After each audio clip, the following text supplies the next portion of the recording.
Good morning po. Tayo po'y mag-aral ng salita ng Diyos, the Gospel of Luke, chapter 2, verses 10 hanggang 11. Ngunit sinabi sa kanila ng anghel, huwag kayong matakot. Ako'y may dalang magandang balita para sa inyo na magdudulot ng malaking kagalakan sa lahat ng tao. Isinilang ngayon sa bayan ni David ang inyong tagapagligtas, ang Kristong Panginoon. Hope and restoration. At yan ay masusumpungan lamang po natin sa ating Panginoong Hesukristo. At kadalasan po pag kumakanta po tayo ng mga Christmas songs, nababanggit natin marahil yung salitang Messiah. At ano po bang ibig sabihin ng salitang Messiah? Ang ibig sabihin po niyan ay yung pong anointed one, the expected deliverer and restorer of Israel. Kasi po may inaasahan po ang mga Hudyo na tagapagligtas, at yung tinatawag na restorer ng Israel, nang magmumula sa lahi ni David. Kaya po yung Luke chapter 2 verse 11, yan po yung fulfillment ng prophecy patungkol po sa Messiah.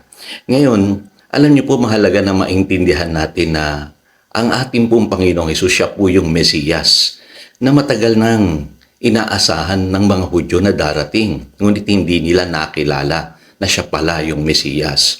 Pero sa mga nanalig sa Panginoong Hesukristo, tayo ay makasusumpong nung tinatawag na pag-asa at restoration na ipinangako po ng Messiah.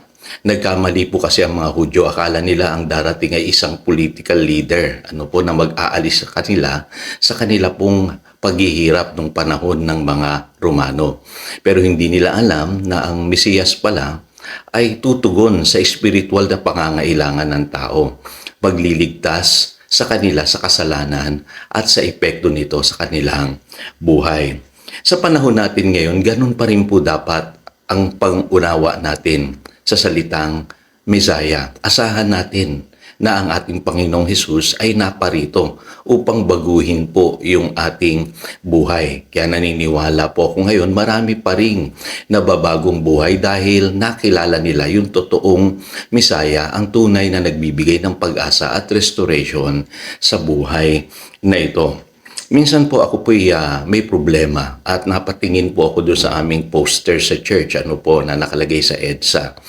Pinaprint ko po yung verse na Colossians chapter 1 verse 27. At alam niyo po, nung mabasa ko po at naunawaan ng malalim yung kahulugan nito, sabi po kasi diyan, Christ in you, the hope of glory, naunawaan ko, tayo po ay may Diyos na pwede natin pagkatiwalaan ng present and future.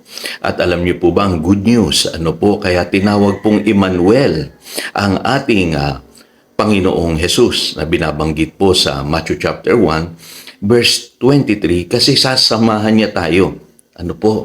Sa mundong ito. At higit sa lahat, sabi, siya po ay nasa panig natin. Sabi po, God is with us, God is for us, sabi sa Romans chapter 8 verse 31. At higit sa lahat, God is in us through His Spirit. Yung pong sinasabi ng John chapter 14 verse 17. Kaya kung mauunawaan natin mga believers ang katotohanan na ito, na yung Messiah pala, nananahan na sa ating buhay.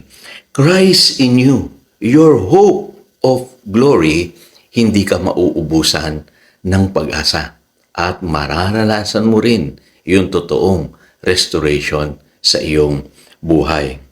Alam niyo po, may tatlong katotohanan po kung pinanghahawakan sa buhay na ito.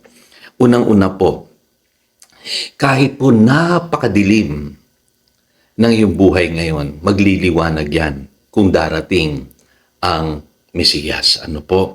At ang Diyos po nangako, nasasamahan ka niya even in your darkest hour. Yung pong sinasabi ng Hebrews chapter 13 verse 5, He will never leave you nor forsake you. Ganun po katapat ang ating Diyos. Pangalawa po, His promises will never fail. Hindi tayo bibiguin ng Diyos, kaya huwag tayong mawalan ng pag-asa.